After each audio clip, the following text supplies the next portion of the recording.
North Carolina is on the verge of making a $500 million mistake.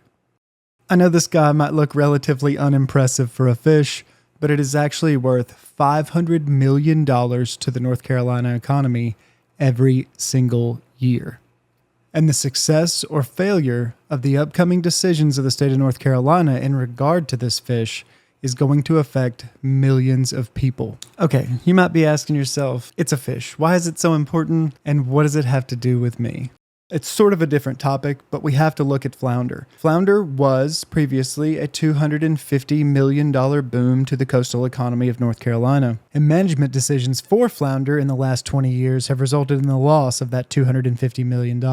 This has been devastating to recreational anglers, to commercial anglers, to consumers, and of course to those business owners who now have to deal with a loss of $250 million when economic times are already hard enough. My name's Steve Brewster, and since I was 5 years old, my favorite thing in the world to do is to catch a fish. When I was 19, I joined the Marine Corps, and that took me to the coast of North Carolina, where I quickly became absolutely obsessed with catching saltwater fish. Since that time, my knowledge has grown, and the obsession has grown to the point that I didn't just want to catch the fish, I wanted to understand exactly what they were doing. I made underwater video of these fish. I bought expensive sonar units to understand exactly what they were doing. I joined the North Carolina DMF tagging program so that I could see their movements over long ranges. And I even eventually, as anybody this involved will get, became involved in the management system. I've made videos talking about why I think our system has been failing all the people of North Carolina. And today I am coming to you hoping that you can assist me in fixing this problem. I think I have a solution, and it involves a survey system that I have set up so that we can try to form a consensus of the public. When we all go in separately and we all say different things that are off the wall and all over the place, of course, our individual voices cannot carry. If we are willing to listen to our brothers and sisters in fishing and to work and to stand as one, as the people of North Carolina, then one of two things is going to result. Either the Marine Fisheries Commission is going to listen to us, or they are going to give me incredible ammunition to take to the legislature for the larger changes that many of us are looking for in this system. And really, I almost prefer them to not listen to us at this point so that I have a really good reason to show why this system is completely failing in its charge to work with the public. Now, in order to reach a consensus, we have to know some basic things. These are just facts about how the system operates.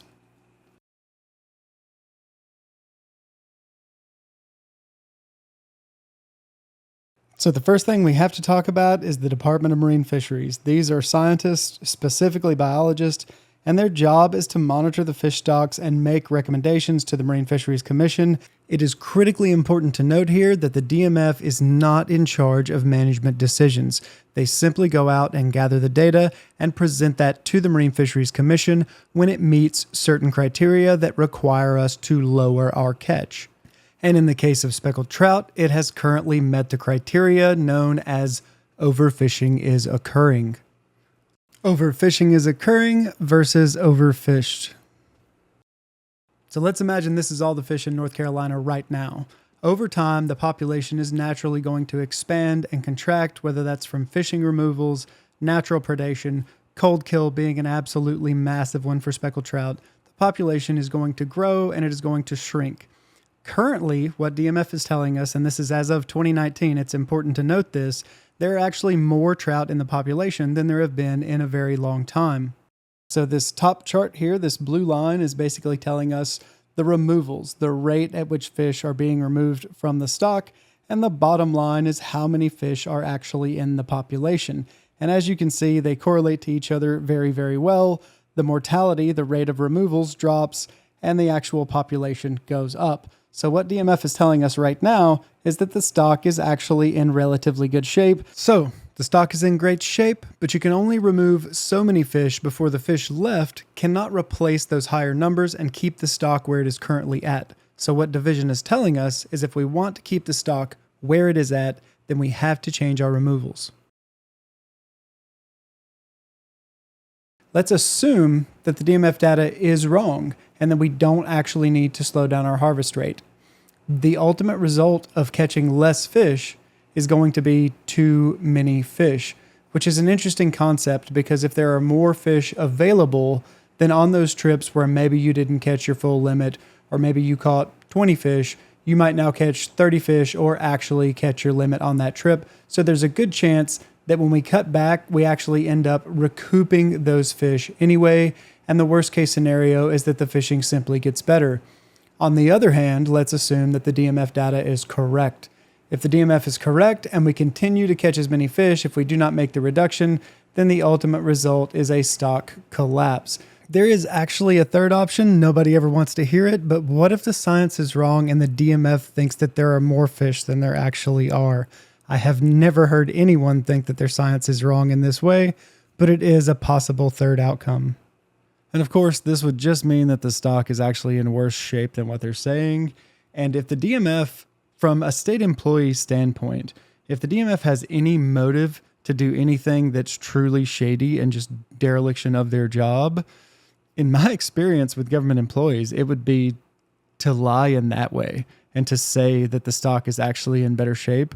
Because folks, you have to know this.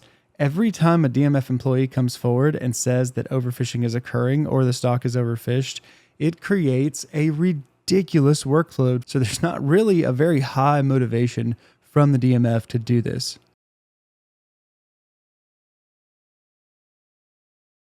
For anybody who's not familiar with cold kill, if it gets too cold, speckled trout can die. They will stun, they will float up to the surface of the water. A certain amount of them will survive, but a lot of them, depending on the intensity of the kill, may die. Now, because of that, a lot of people will tell you management doesn't matter at all. Cold is what's going to kill them, and there's nothing that you can do about it. You should just leave it alone. Now, let's examine that a little more closely. Assuming that 10% of these fish are going to survive a cold kill, what do you think would be better for the recovery process? If there were 80 fish in the population and 10% survive, or if there were 20 fish in the population and 10% survive? I'm not trying to argue against the fact that cold is the ultimate killer of speckled trout, because it absolutely can be. But when this happens, that is the time when it is most important that every single fish that can survive does survive, because the recovery will be so much faster and everybody is going to see the benefit from that.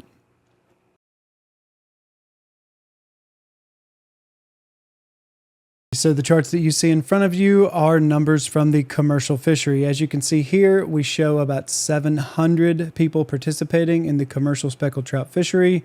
So as you can see at 2019, this is when the division told us that we were overfished. And obviously you see the increase relative to that here. The bottom chart is the landings, but you can also see again here, you see a spike in the commercial landings going from somewhere around 150,000 pounds up to a high of above 600,000 pounds over this recent time series when the population went up. And right here, we see the same chart, and it's basically looking at exactly the same thing. This is the recreational landings, and anybody who's been on the water through COVID knows that the number of people on the water kind of exploded around COVID, and you see it here on the chart. The recreational landings also went through the roof right along with the commercial landings. So whether or not you believe the population is fine, there is no question that the removals are much higher than they used to be. And obviously a lot of this has to do with the fact that there are more fish available. Just to summarize that, this is the 2012 to 2022 average landings. Both sectors have had a massive increase in harvest in recent years. Now you know how many we're catching, and this is what it's worth. So this gives you a rough idea that the commercial fishery is worth somewhere around $4 to $10 million. So speckled trout is the most popular inshore recreational fish by far. And as you can see here, you're looking at about $500 million. All right, to put that in a little better perspective, these are the average values from 2012 to 2022 for COM and for rec. And I have broken it down into price per pound. I feel like that's really relevant here for the arguments that are upcoming. It's about $16 a pound when tracked all the way to the restaurants for COM, and it's about $131 per pound of trout removed from North Carolina waters for the recreational sector. This is where things start to get pretty sticky. They get contentious. So up until this point, basically all of commercial input, or a large majority of the commercial input, has been that they need no reduction at all because they take such a small percentage of the overall reductions. Right now with speckled trout, commercial takes somewhere 14, 15%, somewhere around that, and recreational takes the rest. Now, I may actually have been obliged to agree with them and be okay with this if it were not for what happened throughout the course of flounder. So it was basically the exact opposite, with rec taking a little less. It was somewhere around 10 to 12%, with commercial taking about 90%. Now, it's also worth noting that even then, with only 10% of the stock, the rec sector was generating a tremendous amount of revenue, about $250 million for recreational versus somewhere around $18 to $20 million for commercial. So throughout the course of the flounder reductions, the recreational fishermen went from 8 flounder down to 1. And then, of course, all of you know that in 2024, under the Marine Fisheries Commission ruling, the recreational people of North Carolina got no season at all, and the commercial sector still had a season. And that brings us to the currently recommended DMF reductions for both recreational and commercial. And it's really important to note here that the Marine Fisheries Commission still has all the power in this decision at the end of the day. They can heavily modify or ignore many or most or even all of these recommendations. And that leads us to the recommended reductions from the Department of Marine Fisheries as it stands now. So the recreational recommendations, it is going to move from a 4 to a 3 fish recreational bag limit with a slot of 14 to 20 inches with an allowance for 1 fish over 26. Now that's not in addition to the 3 fish, that's part of the 3 fish. So you could have 3 fish in the slot, or you could have 2 fish in the slot and 1 over 26 inches. They are also recommending a January to February statewide recreational harvest closure, and they are also recommending to eliminate the captain crew allowance for 4-hire trips. This means that if you go out with a charter captain, he cannot send his limit with you. In fact, he cannot harvest his limit at all. Even if he wants to take it home for himself, while he is working, he will not have a limit. Now, this will put us right around a 40% reduction according to the DMF. And you really have to understand how these reduction models sort of work. It assumes that everything else is going to stay the same. For instance, if they were to close the recreational fishery on Wednesday and everybody just started going on Tuesday instead of on Wednesday, except for the one poor guy who only gets Wednesdays off, then a lot of that reduction would be recouped. But on paper, they're going to calculate how many people they saw fishing on a Wednesday, and they're going to assume that that comes out. So they're going over the necessary 19.8 or 19.9% reduction that is required by law. They're going over that because of the concern in those reductions being recouped. For the commercial recommendations, they have recommended an October to December 11:59 p.m. Friday to 12:01 a.m. Tuesday statewide commercial harvest closure. And what this is doing is trying to line up with the mullet season weekend closures. So for those of you who do not know, striped mullet and speckled trout are nearly the same fishery. There is often quite a bit of overlap between the two fisheries. So they try to line them up so that they're not just having wasted fish that have to be thrown back and can't be retained, even though they're probably going to die anyway.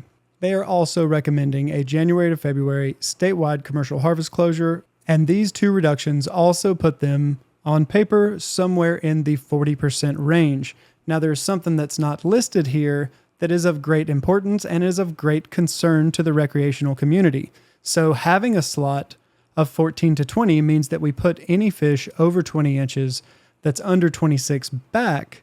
And this is why a lot of people are concerned that that fish is simply going to be recruited into the commercial fishery, because the commercial fishery cannot, not just doesn't want to, cannot abide by a slot. The nature of a gill net combined with the shape of a speckled trout means that it is impossible. So this is a study from DMF, and it uses the mesh size that's most commonly used for speckled trout. And you can see here we're going from somewhere in the range of 10-inch trout all the way up to 34-inch trout. And then on to adaptive management. This is something that is new from the DMF. So like I had said before, these reductions are actually coming from the 2019 stock assessment. So it's one of the biggest problems that we have in fisheries is that we have to wait until the full FMP process goes through all over again to make any changes. So we may make some changes, and a year down the road, the DMF realizes that we're not going to make the cut. It may be 6-7 years down the road before we can get back in there and make more reductions. And by that time, just like what happened with flounder, we may go from a 30% necessary reduction to a 72% necessary reduction, which is what has put us in this place with flounder, where recreational doesn't have a season at all and comm barely has a season at all.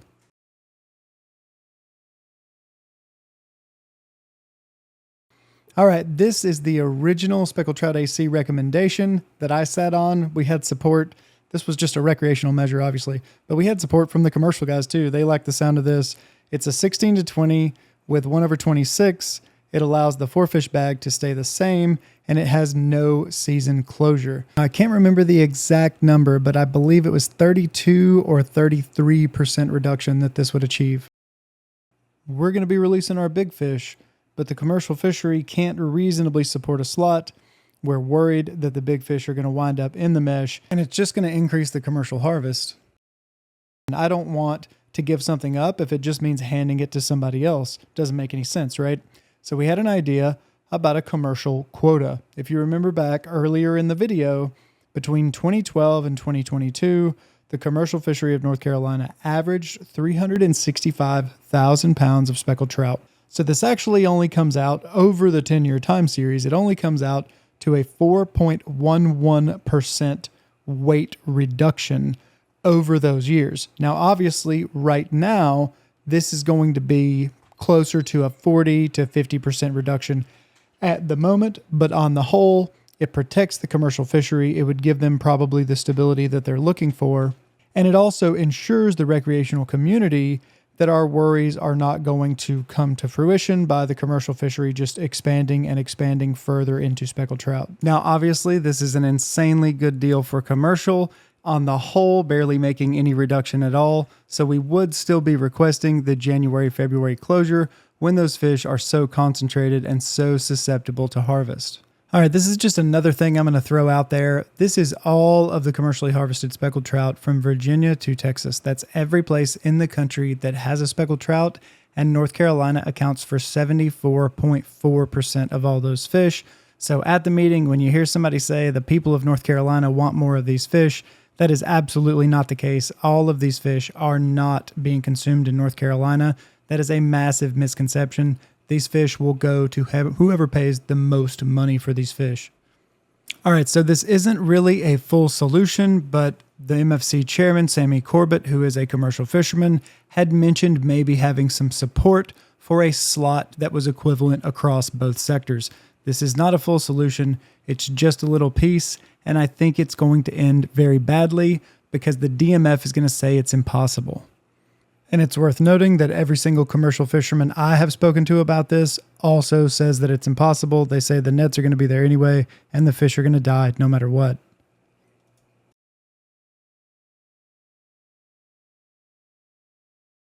And last but not least, there is the recreational swing for the fence option of requesting that the commercial fishery go to a hook and line fishery. Now, there are problems with how many commercial licenses are out there, especially within the for-hire guide fleet, and this would cause the limit to have to go down to something like 15 or 20 fish per vessel, and it may bring up some very serious concerns with the charter fleet actually harvesting so many fish that they really start to go over the allowed level of what we're trying to set them at right now. I hope that makes sense. So we're saying that it could actually increase commercial harvest through the charter fleet participating so much more, so there would have to be a massive bag reduction from that.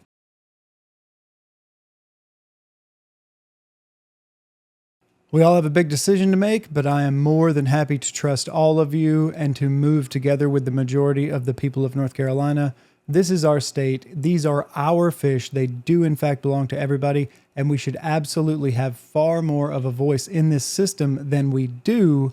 And we can have that, I believe, if we come together and we stick with the majority. And if we do not, again, they've given us incredible evidence to take to the legislature about why this whole system needs to be taken apart, which is how a lot of us feel in the first place. Okay, now taking a step back, we have to weigh how realistic getting any one of these options passed is. The DMF recommendations, because the DMF has already put them on the table, if the recreational sector or the commercial sector sides in particular with a DMF recommendation, then there is a higher likelihood. You basically have 2 out of the 3 parties involved that are kind of on the same team already, given it is still entirely up to the Marine Fisheries Commission. But again, that's that much more evidence that we have to use against why the commission is failing. And on to the original AC recommendation, that was 4 fish bag limit being maintained, a slot of 16 to 20 inches with 1 fish over 24 inches and no season closure. I think there's a pretty good chance of getting that approved for the recreational sector, with the expectation that COM can see the value in having a quota that is protected at 350,000 pounds.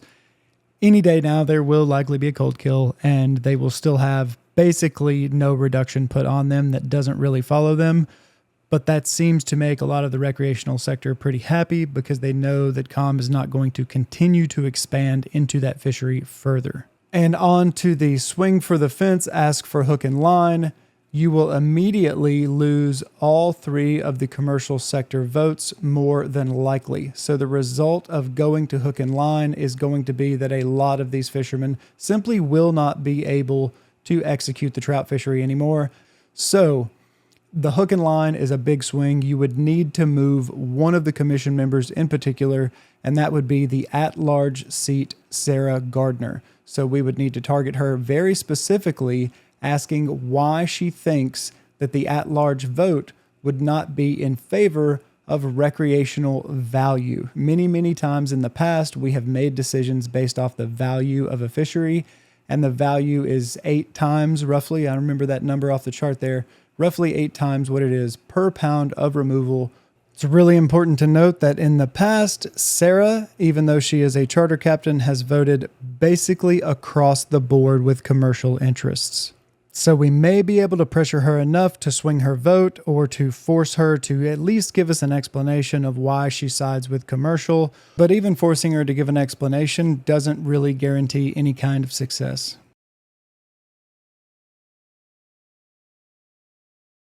And the only thing that I will ask all of you, the only place where I'm really going to stick my opinion in here and not just basic facts, is for adaptive management.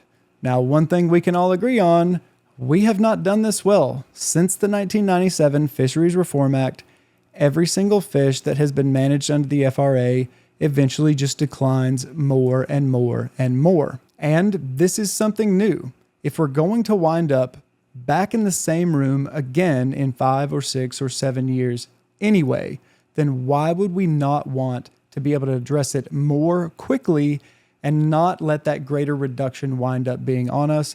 I do not want more season closures. And above all, I share this with my son. My son loves to fish too, and I'm really passing it off to him. My son right now is 10 years old. He turned 10 years old today, and there's a very good chance that he's never going to really have a flounder season for the entirety of his young life. He does not deserve that. Nobody deserves that. The children of the commercial fishermen that are out there don't deserve it. None of these kids deserve it, and nobody is speaking up for them. Nobody is being extra careful to make sure we're taking care of the future. And so far, we just shoot ourselves in the foot anyway. We wind up hurting. Again, I am absolutely happy to stick with the majority, but please consider adaptive management. It's still going to have to go back to the commission. It's just going to keep us from having this really, really drawn out process that delays everything and puts us in such a bad place. And don't forget, for anybody who is interested in the giveaway, I have a Spinfisher 8500 that I'm going to be giving away. So what I'm going to ask you to do, you fill out the survey. If you didn't watch all the way through the video, if you don't care about this, please just put no comment or no preference on these questions. Do not skew our numbers, please, if you don't care, because a lot of us care a whole lot about these fish and about what happens to them in the future. You can still win the reel. All you have to do is shoot me an email. My email's in the pinned comment and description. Tell me that you finished the survey, and I'll have the drawing in a few days. I'm not exactly sure when, so we have to get some numbers back to figure out what the majority is, and I'm going to put out a new video that is going to go over sort of a strategy plan for whatever it is that we come up with to try and figure out the best arguments to make to each of the commissioners so that we can try to sink in that fifth vote to have a majority. And when I do that, I'll also do the drawing for the giveaway for the reel. Thank you guys all so much for your time. I know it was quite a while. I tried to make it as quick as I could, but I will see you in a few days, and I hope we all get somewhere this time. So for anybody that's curious about my vote, I'm going to go with DMF recommendations across the board and just request adaptive management to be able to jump in quickly. I'm just going to give the division a chance because clearly we, COM and REC, even though COM does tend to dominate the Marine Fisheries Commission, have failed to do a good job with so many other fish. And we can get back into this quickly if we get adaptive management in there and really just try something new and see where we land.